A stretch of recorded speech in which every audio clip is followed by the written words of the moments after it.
I'm Jennifer Nichols. I was a student at Signal Center starting from 1981 to 1986, and now I'm actually on the board of Signal Center, so my journey's kind of become full circle. I was born 3 months premature and have cerebral palsy, so the doctors didn't know if I'd be able to hold a pencil, if I'd be able to talk.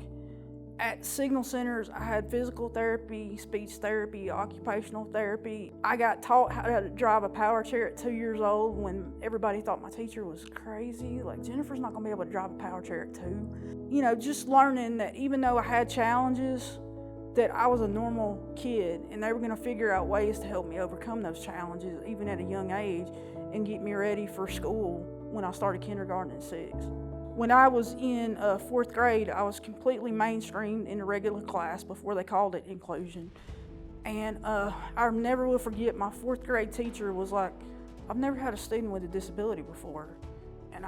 And she's like, "I don't know how to really do this." And I looked at her as a 10-year-old and I said, "You just treat me like you would treat anybody else. Like, I don't want you to treat me any different." And in 1990, that was huge, to be completely mainstreamed into a regular class. And Signal Centers has always been on the forefront of inclusion. Shortly after I left there, I believe, is when they really started the inclusion.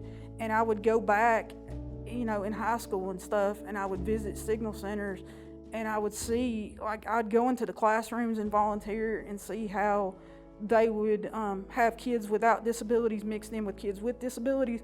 And I always thought that was awesome. Like, that's the way it needs to be, because we need to be taught that just because people have differences doesn't mean that that makes them any less than somebody else.